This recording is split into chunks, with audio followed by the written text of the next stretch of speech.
La Première Guerre mondiale est un sujet dont s'est emparé très rapidement le cinéma, mais rares sont les films qui font état d'épisodes oubliés ou méconnus, comme cet épisode de fraternisation entre les tranchées au moment de Noël entre des soldats français, britanniques et allemands. Une histoire unique devenue un film joyeux Noël au succès mérité, un film au destin incroyable de Saint-Paul-sur-Ternoise aux Oscars, un film inoubliable qui célèbre aujourd'hui ses 20 ans, un anniversaire fêté ici au Casino d'Arras lors de l'Arras Film Festival avec Christian Carion, son réalisateur, et Christophe Fransignon, son producteur. Il est comme mis ma réveil, il est incroyable. Qu'est-ce qu'il peut bien foutre? Ça trouve, ils veulent se rendre. We were talking about a ceasefire for Christmas Eve.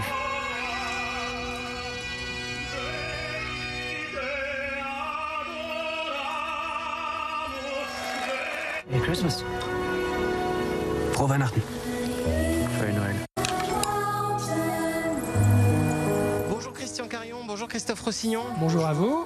Comment allez-vous? Joyeux anniversaire.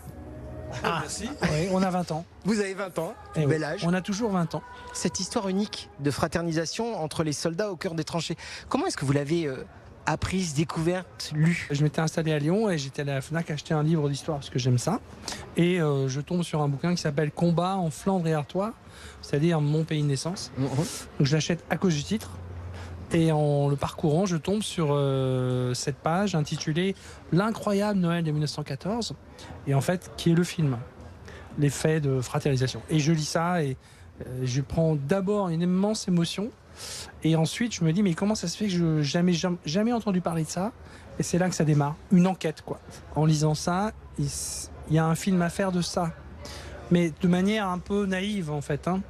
Surtout qu'à l'époque, moi, je n'ai pas fait d'école de cinéma, j'en ai toujours pas fait d'ailleurs, mais je n'ai pas fait vraiment de court-métrage, donc mais je sens que c'est pas possible qu'une émotion comme celle-là ne puisse pas prendre toute sa dimension sur un écran. Alors comment ça s'est passé? Est-ce que Christian vient vous voir avec l'histoire? C'est vous qui êtes déjà en contact avec lui? Parce que Joyeux Noël n'est pas le premier film de Christian. Il y aura d'abord Une Hirondelle a fait le printemps. Que j'ai produit. Que vous avez produit. Mais j'ai produit aussi un court-métrage de Christian où on a appris à se connaître. Et avant, il m'a fait jouer dans ses courts-métrages.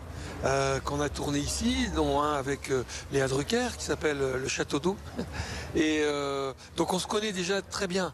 Avant de faire Une Hirondelle a fait le printemps, Christian m'a déjà longuement parlé de Joyeux Noël. Je suis moi-même, comme lui, très étonné d'apprendre que des soldats aient pu fraterniser à Noël 14, puisqu'on nous l'a caché. Donc moi je ne sais pas ça.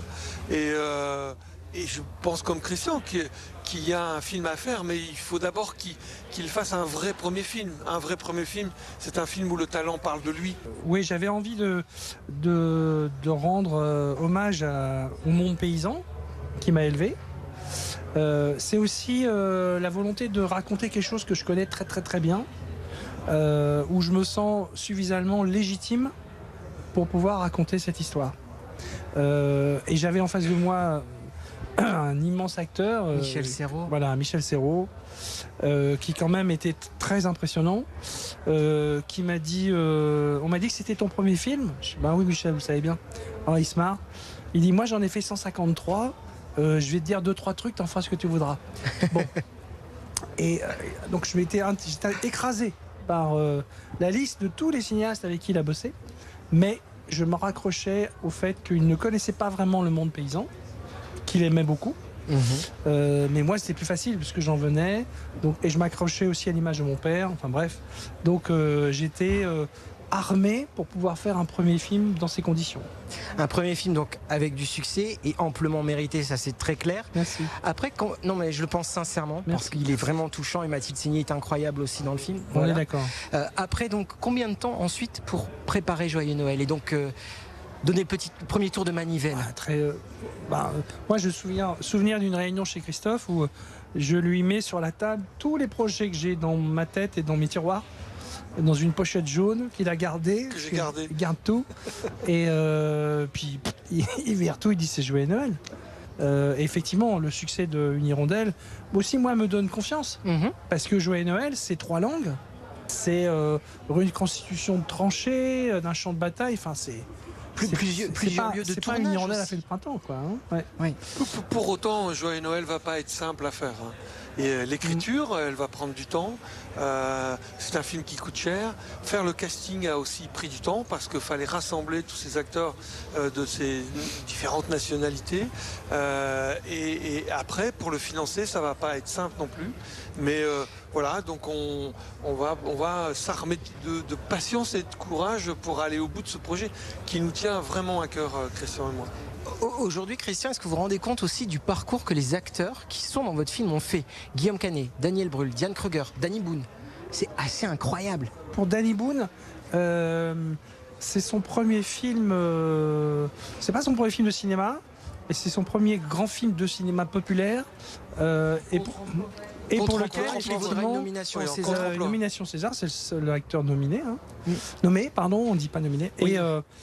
Et pour lequel c'est pas facile pour lui, parce qu'à l'époque, c'est une vedette, comme on dit, hein, les one-man show, tout le monde, c'est un carton. Mais pour lui, mourir, sans spoiler le film, c'est pas évident à accepter dans sa tête.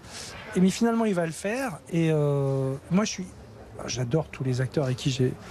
Mais je trouve que ce que fait Danny, par rapport à ce qu'il était à ce moment-là, c'est quand même extraordinaire. Et non, c'est un grand acteur, Danny. Et j'ai eu la chance de retravailler avec lui sur une belle course. Oui, on est allé avec Lynn Renaud. Encore plus loin dans le côté dramatique des choses, et parce qu'il en a l'étoffe. Et Christophe, Danny Boone, vous le connaissez bien, il vous a même fait tourner dans les ch'tis. Oui, exact. Il me fait jouer un Parisien qui ne comprend rien au ch'timi.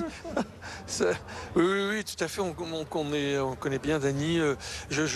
J'avais un lien assez étroit déjà avec Guillaume Canet à l'époque, puisqu'il avait joué dans Jeux d'enfants.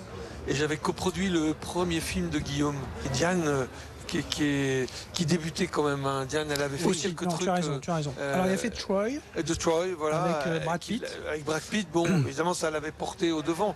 Mais elle n'avait pas une filmographie immense. Et on a créé depuis avec Diane un lien très étroit, comme avec tous les autres.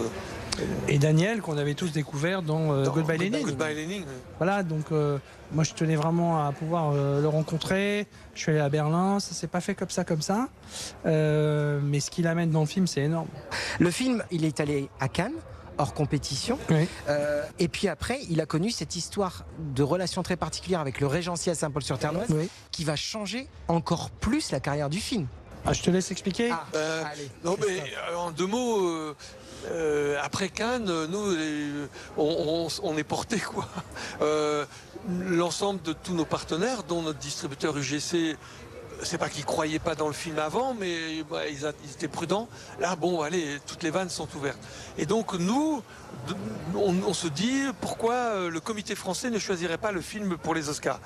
UGC n'y croit pas trop, mais nous laisse faire en disant c'est votre dossier après tout, faites ce que vous voulez, puisque c'est pas la France, c'est l'international.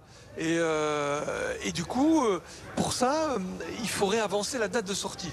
Bon, UGC veut pas, ils ont raison. On a une date, on l'a fixée, on va pas bouger. Donc il faut sortir le film en avant-première pendant une semaine. C'est le règlement des Oscars de l'Académie Awards. Donc il faut trouver une salle où il faut faire la publicité autour de cette salle avant. Donc 2 mois avant, on cherche cette salle et on la trouve. C'est celle de Saint-Paul-sur-Ternoise, le Régency, animée par Jean-Marie Deneville. Et nous, on se dit, s'il ne fait pas d'entrée, c'est pas grave, ça ne se saura pas. Il va faire 4 séances par jour pendant 7 jours. Laurent Coé est son bras droit et ils vont faire un carton. Ils vont faire des complets à chaque séance. C'est hallucinant. J'ai même appris qu'à cette époque-là, il y a eu un vendeur de tickets assez particulier, Christian Carillon, qui voulait déjà se reconvertir. Oui, il a fait 2 jours à la caisse. J'ai fait l'ouverture. J'ai vendu les premiers tickets au monde de Joyeux Noël. C'était vachement émouvant de voir arriver les gens. On ne sait pas d'où ils viennent, on ne sait pas pourquoi. Mais ils viennent. Et ils viennent. Et ça remplit, et tous les jours. Grâce à vous deux, et au film, vous êtes quand même l'initiateur de ce monument des fraternisations à Neuville-Saint-Bas. Est-ce que c'est pas là aussi le plus beau des cadeaux que Joyeux Noël pouvait vous offrir et offrir à la mémoire de ces soldats qui ont fraternisé lors de ce Noël 1914 ? C'est clair que le film, il est fait pour qu'on sache ce qui s'est passé le soir de Noël, parce que je constate que tout le système en France, à l'époque et pendant longtemps, a fait en sorte que vous ne le sachiez jamais. Voilà, c'était l'histoire taboue. le film a fait exploser ça et le succès du film a fait qu'il n'y avait plus de débat et qu'on l'apprenait, on l'enseignait dans les écoles. Vous avez été prof, Voilà. et donc vous savez très bien. Et c'était moi mon vœu, parce que je me suis dit, moi Ch'timi, quand j'étais à l'école, jamais personne ne m'a raconté ça. Donc je voulais que ça se sache. Bon. Et j'avais dit à Christophe, parce que j'étais tombé sur le témoignage, j'ai lu beaucoup de témoignages de poilus, des romans, des lettres, plein de choses, et il y avait les mémoires de Barthas, qui est un livre important, parce que lui, il va faire toute la guerre. C'est rare. Et il participe à une fraternisation, et il écrit dans son petit carnet le soir, peut-être un jour, dressera-t-on un monument à la mémoire de ce qu'on a osé faire aujourd'hui. Et j'étais allé voir Christophe en disant, on va essayer de faire le film, et ce serait bien qu'on fasse aussi un monument. Là, bon. Mais comme il est fou, Vous avez suivi? il m'a suivi. Oui, mais oui. Il m'a suivi. Et ça a été ça a été long. Hein. Ça n'a pas été simple. Mais pendant 10 ans, on avait créé une association avec Christian. Vous parliez tout à l'heure de Bertrand Tavernier. Il nous a suivis pour être notre parrain, parce que c'était Monsieur Tavernier, quoi. Le président de la région, avant on disait Nord-Pas-de-Calais, Daniel Percheron, qui a été aussi tout de suite en phase avec ce qu'on voulait faire, en disant c'est important, la région va vous suivre. Voilà, et après tout un parcours pour arriver à ce monument qui est modeste, qui est très simple, mais qui Humain. quand vous passez sur la route à côté, la départementale, il y a un panneau monument des fraternisations. Je trouve ça magnifique qu'on ait pu faire ça, quoi. Dans tout ce parcours de la mémoire qui est très connu dans le monde, hein, Vimy, Notre-Dame de Lorette, etc. Il y a maintenant ça aussi. Donc voilà, des soldats qui se sont serrés la main. Notre entretien va se terminer avec juste un petit mot. Pour vous aujourd'hui, en un mot, Joyeux Noël, c'est quoi? Il vous reste quoi? Moi, le mot le plus important, c'est humanité. Et vous, Ah Christophe? oui, j'aurais bien pris ce mot aussi, c'est aventure, parce que ça a été une grande aventure pour Christian et moi. Je vous remercie tous les deux. Je souhaite que cette aventure elle continue encore. Je vous souhaite un très très bel anniversaire, joyeux 20 ans comme on dit. Voilà. Et puis on Merci se retrouve beaucoup. dans 20 ans, ça vous dit? Eh ben, si on est toujours là, ouais. Allez, à dans 20 ans. Merci à vous. Merci à vous. BFM. Et Joyeux Noël vous a laissé aussi un souvenir dans les mémoires. On vous a demandé parce qu'on est allé à la sortie de cette projection exceptionnelle pour les 20 ans de Joyeux Noël. J'en avais entendu parler, c'est vrai que c'est un très beau film qui dégage beaucoup d'émotions, notamment sur la fraternité, etc., etc. Eh bien, je l'ai redécouvert parce que j'avais oublié beaucoup de scènes et je l'ai trouvé formidable. Ouais, ça fait quelque chose de le revoir, surtout en cette période un peu troublée, quoi. Donc, en plus, voilà, il a été un peu refait, donc c'est, ouais, ça. Moi qui suis fan qui aime bien cette période aussi de Première Guerre mondiale, ça rappelle beaucoup de choses et j'ai trouvé ça très bien, ouais. Toujours autant d'effets, hyper émouvants, d'actualité, j'ai envie de dire. Et puis, voilà, magnifique, avec des acteurs et comédiens super. Donc, vraiment très, très bien. Il n'a pas vieilli. Merci d'être venu. 20 ans après, on suit les traces du tournage de Joyeux Noël et on se trouve à Neuville-Saint-Va au monument des fraternisations. Et pour expliquer ce monument, je me retrouve avec Laurent Coët. Bonjour. Bonjour Théo. Bonjour. Vous êtes l'exploitant du cinéma Le Régency qui a été très important dans le film Joyeux Noël, on y reviendra. Vous étiez assistant de direction à l'époque, on viendra évidemment sur cette destinée, la vôtre, celle du cinéma. Neuville-Saint-Va, le monument des fraternisations. Il a une part fondamentale dans la création de ce monument, ce film. Le film raconte ce qui se passe un petit peu ici au monument, ce qui est cristallisé pour toujours, j'ai envie de dire, ce Noël 14 où les soldats ont fraternisé dans les tranchées. Et surtout, il a contribué à la création, à la conception, au financement aussi de ce lieu. Il a été très important pour mettre en avant toutes ces histoires qui étaient peut-être méconnues du public en fait. En fait, ça a toujours été l'objectif de Christophe Rossignon et de Christian Carayon d'ériger un monument pour que les gens se souviennent de ce qui était dit dans le film, ces soldats qui fraternisent un soir de Noël 14, qui font une trêve non officielle. C'est vrai qu'aujourd'hui, en temps de guerre, c'est un petit peu quelque chose qu'on n'arrive pas à imaginer, pourtant c'est arrivé en 1914. Le cheminement était difficile apparemment pour arriver à voir ce monument. Une association a dû être créée, c'est ça, Noël 14 ? Ouais, Noël 14, c'est une association qui était présidée par Philippe Rappeneau, qui a contribué également à l'époque à la finalisation de ce monument.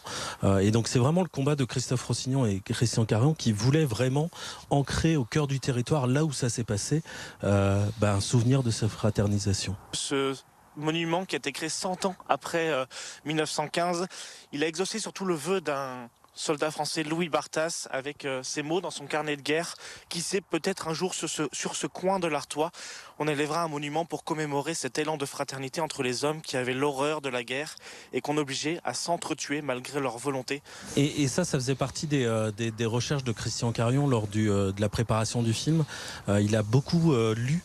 Et cette phrase, ça a été vraiment le point de départ de la création de ce monument. Voilà, 10 ans après l'inauguration, il est toujours là. Et ce monument, donc on le voit juste devant nous. Alors il est assez minimaliste, mais il est représentatif parce qu'on voit des soldats, en tout cas des ombres de couleurs. On reconnaît les casques à pointe évidemment. On a des soldats anglais, allemands et français. On a aussi ceux qui partagent peut-être un café, peut-être du chocolat avec un sapin de Noël évidemment. C'est la représentation même du film qu'on a vu, Joyeux Noël. Au-delà de l'histoire du film, c'est toute la symbolique de ce qui s'est passé ici sur ces terres et qui est quand même assez incroyable. Des trois nationalités, trois soldats, on va dire, qui s'affrontent et qui pourtant arrivent le temps de ce réveillon à faire cette paix, à jouer au foot, à partager un café et ce monument permet de se souvenir de ça ou peut-être de découvrir l'histoire. Oui, parce que certains ne le connaissent pas. Ce lieu a été inauguré en 2015 par le président alors François Hollande. Il avait eu ces mots, je vous propose de l'écouter. La fraternité, c'est aussi la solidarité nationale. La solidarité qui nous conduit à n'abandonner personne à un sort qu'il n'a pas choisi. Des mots de fraternité, Laurent, ils ont une résonance peut-être encore plus forte aujourd'hui avec l'actualité qui nous entoure. La fraternisation, c'est un enjeu de tous les jours en fait. C'est surtout un regard d'humain avant d'être un regard de soldat et de se dire que on arrive quand même à faire la paix, même si brève soit-elle. Qu'au-delà des politiques et des dirigeants, les gens du terrain arrivent à mettre sur pause. C'est quelque chose qu'on a du mal à imaginer et qui pourtant est possible. Et on va se diriger vers un lieu de tournage, le château de Bria. C'est assez important et assez iconique aussi pour le film. C'est très symbolique pour nous en tout cas. Laurent, on se retrouve donc au château de Bria, un château qui a servi de base pour le maréchal Foch lors de la Première Guerre mondiale. Et pour le film, il a servi de décor. Est-ce qu'il a eu le même rôle pendant le film? Pas du tout, parce que dans le film, en fait, il sert dans une scène de cérémonie, ou en tout cas où les gens sont bien apprêtés. On voit Guillaume Canet en uniforme, Diane Kruger avec une belle robe de soirée. Donc il y a une scène comme ça de soirée un petit peu huppée. Alors je pense qu'il a aussi une symbolique parce que Christian Carion a tourné son premier court-métrage à moins de 10 km d'ici et donc oui, c'était important de tourner dans la région alors que le tournage des tranchées n'avait pas été autorisé en France. Donc ça permettait d'avoir des décors français dans le film. Oui, c'est important parce que c'est le seul endroit ici à Bria pour le Régency auquel vous avez participé, vous avez assisté au tournage ici du film. C'est quel souvenir vous en avez? C'est souvenir d'à peu près un mois de tractation avec la production, avec l'assistante de Christophe Rossignon à l'époque, pour pouvoir être autorisé à venir. Et donc on était 3 personnes autorisées et tout ce lieu était privatisé. Il y avait près de 200 personnes et c'est la première fois que j'assistais à un tournage. Et on aborde donc le lien entre le Régency et Joyeux Noël. Donc je vous emmène dans votre cinéma, vous connaissez bien sûr parfaitement et bien mieux que moi, à Saint-Paul-sur-Ternoise, car ce film a tout changé pour vous. Tout a changé pour le film, ce cinéma pour vous, Laurent. On est ici au Régency à Saint-Paul-sur-Ternoise dans votre cinéma. Christian Carion et Christophe Rossignon nous ont raconté comment le cinéma a été choisi pour ces avant-premières.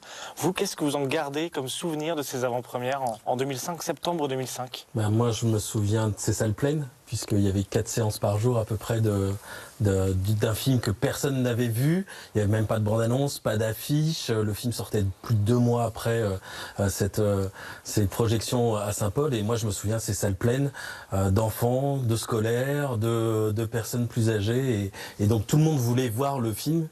qui n'était projeté qu'à Saint-Paul-sur-Ternoise. Parce qu'il y a eu 7 jours de projection avec 4 séances par jour. C'est totalement, on peut appeler ça une joyeux Noël mania presque. Pendant une semaine ici à Saint-Paul-sur-Ternoise, c'était l'engouement, c'est l'attraction numéro 1. En fait, c'était le buzz des réseaux sociaux sans les réseaux sociaux. C'est-à-dire que tout le monde parlait dans la ville de ce film qui n'était projeté qu'à Saint-Paul dans le cadre de la sélection aux Oscars. Et donc, en gros, on faisait face à une demande qui était beaucoup plus forte que ce qu'on pouvait proposer. Donc, on faisait 4 séances par jour et pas une de plus. 4 séances dans cette salle ici où les gens ont vu pour la première fois Joyeux Noël. L'équipe du film est donc venue aussi, Danny Boone. Ça a été un moment aussi pour eux. Qu'est-ce qu'ils en gardent comme souvenir? Qu'est-ce qu'ils vous racontent aujourd'hui aussi de ces souvenirs qu'ils en ont auprès de vous? Il y a quelque chose qui m'a marqué, il y a quelqu'un qui m'a dit on s'est senti considéré. Parce que dans une ville du Pas-de-Calais de 5000 habitants, avec un cinéma qui reste tout à fait modeste, le fait de créer un événement dans le cinéma qui est une première mondiale, parce que c'était le cas, il y a une seule projection, c'était à Cannes, et donc on était juste après, il y avait un sentiment de fierté, de reconnaissance de la part des gens, et donc ils nous ont transmis toute cette force et cette considération pour que nous on continue, parce que finalement pour organiser cet événement qui a duré une semaine, on n'était que 2. Et les gens nous en parlent parce que c'est le début d'une belle histoire. Nous, on était dans un tourbillon d'organisation, mais il s'est passé quelque chose, que ce soit du côté du public, de l'organisation ou des producteurs et réalisateurs que sont Christophe Rossignon et Christian Carion. Et 20 ans après, évidemment, vous avez un album photo qu'on va aller tout de suite voir dans votre bureau. Il y a beaucoup de souvenirs et on va voir aussi comment le Régency a évolué après cette fameuse année 2005.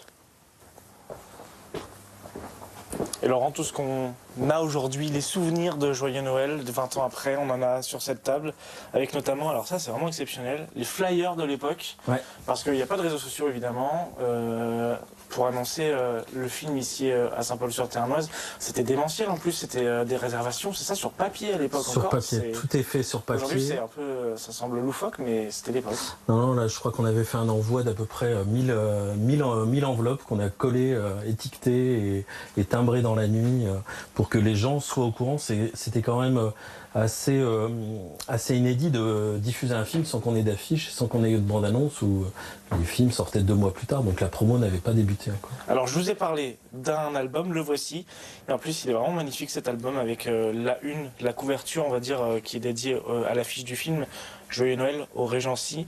Il y a des photos qui vous ont marqué dedans, est-ce qu'on peut les voir? Je crois notamment celle avec la cornemuse, c'est ça? En fait c'est vraiment l'album de tous les souvenirs et cette cornemuse, c'est la première séance. En fait, on avait fait venir des joueurs de cornemuse depuis un village à côté d'Albert, où il y avait les seuls joueurs de cornemuse disponibles. Et donc, c'est les premières séances avec Christian Carion qui était là, et les salles déjà pleines. Donc on a de la fameuse affiche, notamment, hein, c'est ça, parce qu'il n'y avait pas d'affiche vraiment encore c'est le seul visuel, ouais. Et celle du Festival de Cannes, donc diffusée quelques mois avant. Exactement, il l'avait gardé dans les bureaux de production et il l'avait tout spécialement sorti pour les premières séances au Régency. Et le moment phare, l'un des moments phares en tout cas de ces projections, c'est la venue de Danny Boone avec énormément de monde. On s'attendait à ce qu'il y ait du monde, mais pas autant. On s'attendait à ce qu'il y ait des files d'attente, mais pas autant. Il y avait... faut prévoir de la sécu, il faut prévoir... Vous n'étiez pas prêt en fait, presque, même pour tout ça. On a tout appris comme ça sur le tas, ouais, et la venue de Danny Boone, avec les politiques, le président de région qui débarque, les médias étrangers, puisque le film était dans la course aux Oscars, c'était quelque chose d'incroyable et d'irréel aujourd'hui. Là, on voit beaucoup d'affiches derrière vous, de films, toutes signées. C'est-à-dire que les gens sont venus, les acteurs sont venus les présenter. Et ce film, Joyeux Noël, a placé Saint-Paul-sur-Ternoise, le Régency, sur une carte vraiment de on est un grand cinéma. Sans Joyeux Noël, ces gens ne seraient pas venus, que ce soit des producteurs, des réalisateurs, réalisatrices ou des équipes de films. Notamment beaucoup de Danny Boone, c'est ça, qui est revenu plusieurs fois.